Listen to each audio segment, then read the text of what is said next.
Thank you. Thank you. Thank you. Great stuff. Thank you so much. What a lovely introduction. It's great to be back at CPAC. It really is. You just saw in that video, you just saw 25 years of my life concertinaed down into 3 minutes. Didn't I look young once? I was even quite shy when I started off, you know. But it just goes to show that sometimes the good things in life have to be fought for. The good things in life take time to come to fruition. That the good things in life, in the face of the opposition of the establishment, are hard to achieve. But it all makes you realise, doesn't it, that in 2016, with the Brexit vote and the election of Donald Trump, we stuffed the establishment. We did. And the really good news is that here we are, over a year on, and that revolution that you were all a part of, that revolution is still rolling. It's still rolling across the West. Back in 2000, just 8% of the votes in Europe went to patriotic parties. This year, it is 24% of the vote that is going to patriotic parties, and that number can only go up. And I think the real inspiration now for the future is going to be the man that appeared on this stage and spoke to you this morning. You know, I was very happy to support in any way I could Donald Trump's campaign back in 2016. I now think, with him over a year into the presidency, it was the best decision I've ever made in my life. I really do. I really do. I thought he'd be good, but I got to tell you, he has exceeded all expectations. He's on the way to being a truly great president of this country. And I was lucky. I was fortunate this morning that shortly after he came off this stage, I got the chance to have a conversation with him. And I must say, my impression of him today was, here was a president at ease with himself. Here was a president in good humour. And here was a president at the very top of his game.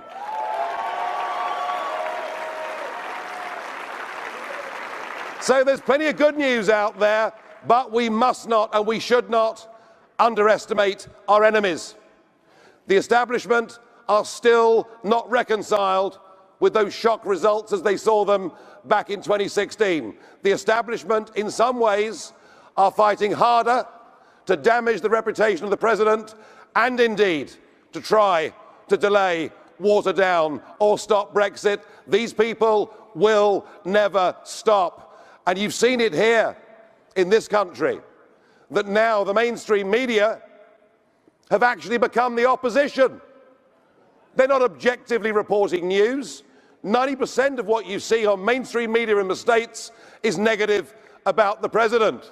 Mind you, I suppose given the state the Democrats are in, maybe there needs to be an opposition of some kind in this country. Because they kind of haven't quite got their act together, have they? In fact, I'm hearing stories that maybe they'll nominate Hillary next time round as well.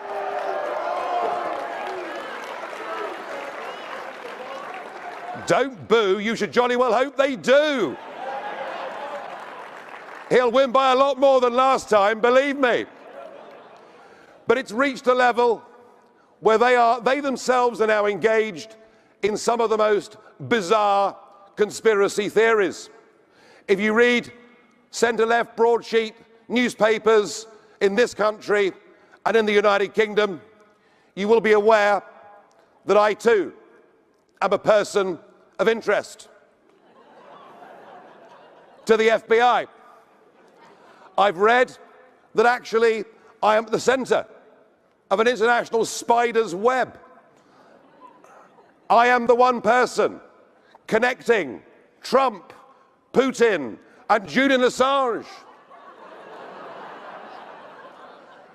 I've been running memory sticks back and forth from the White House and the Kremlin to Assange. I mean, I have to tell you, I hadn't realised I was that important. I really hadn't. I'm told the next time I set foot on US soil, I'm going to be arrested, I'm going to be put in front of Mueller because of my Russian connections. Oh, and what is without doubt is that I've been funded by the Russians for my entire political career. Well, let me tell you, I've never been to Russia, I've never been to Moscow, I've never met a Russian operative or agent, I've never done business in Russia, I've never taken money from Russia. I may be guilty of drinking the odd Russian vodka. But I know from my own part in this story that the whole thing can be summed up by a simple term. It is just fake news, isn't it? It's fake news, and it's fake news to suggest that the president colluded with the Russians in his election campaign. He didn't, but you know what? When this is over, they still won't stop. They still will never accept that their view of the world has been turned upside down. They will keep on fighting. They will keep trying to damage the reputations of everybody involved with the conservative patriotic movement. So we must not underestimate just how powerful our enemies are. Just think of George Soros. He gets a bigger boo in England than that, but anyway, there we are.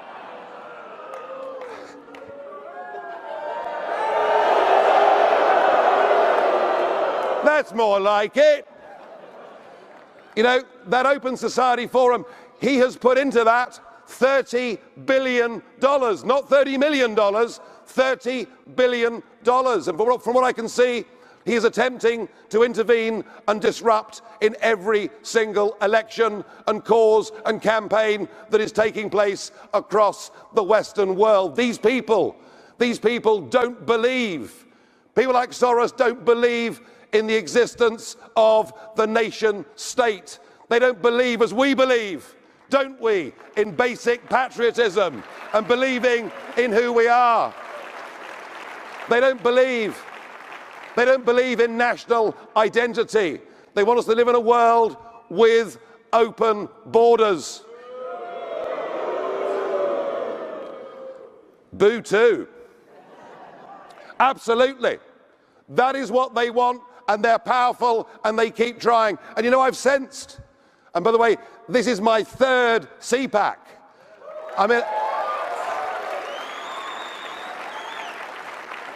they keep inviting me back, and can I say to Matt Schlapp and the team, every year I come back to CPAC, it is bigger and better and more professional than it was the year before. Well done, Matt, and to all of your team. But I've sensed among some of you in the last couple of days a great sense of optimism. You're optimistic because you know something? This president has made America optimistic once again, and that's a good thing. Whether it's the tax cuts, whether it's deregulation, whether it's growth, jobs, or whether, importantly, it's America's standing in the world, because you know something? Under those 8 years of Obama, people thought much less of America at the end of that 8-year period. I agree.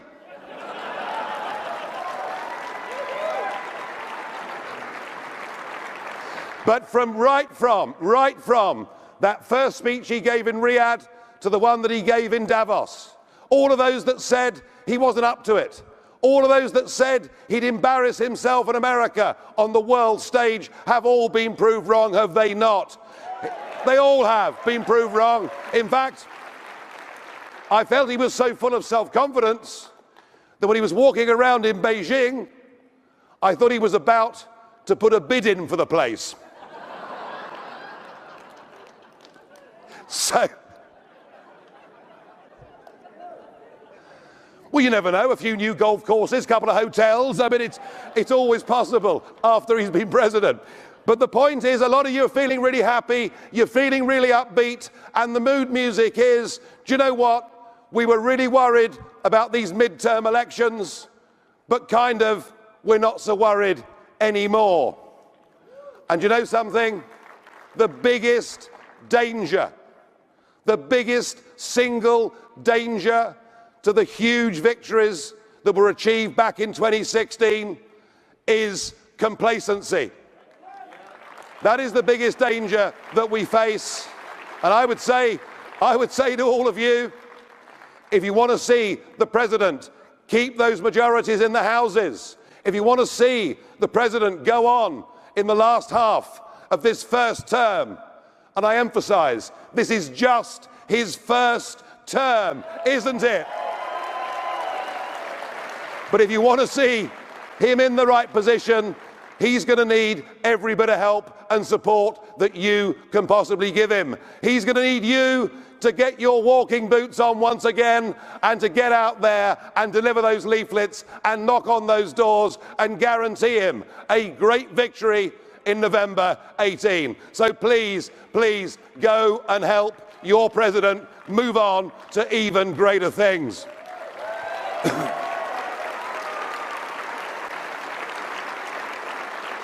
Unfortunately, the situation on my side of the pond is not quite as good.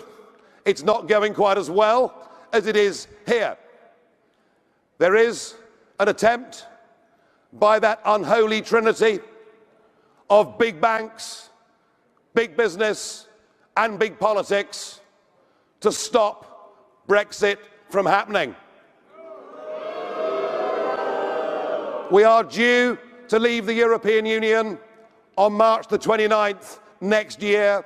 They're going to do all they can to frustrate the will of 17.4 million people. I am not saying that they will succeed, but they will certainly try. My gut feel at the moment is that we will just about get there. But we may not. We may not.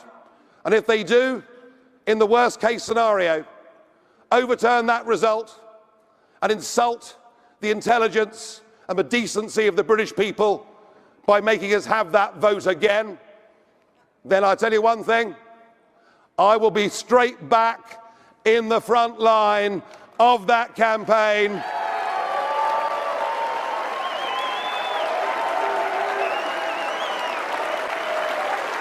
I will.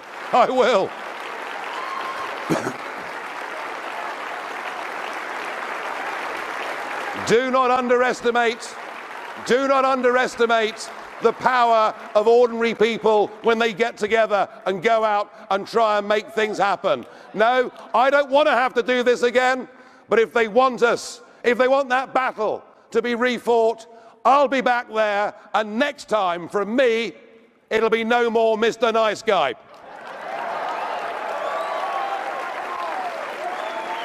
Let's hope it doesn't happen.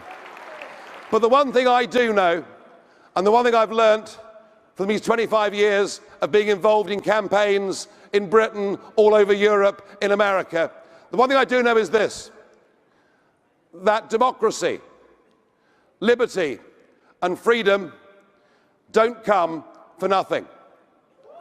That unless you're prepared to fight and battle for those things constantly, that as soon as you stop peddling, the other side, the establishment, will hit back and try to take those things away. Ladies and gentlemen, we should be enormously proud, all of us, in the last couple of years, that we have managed to to change the course of history. But what we now have to do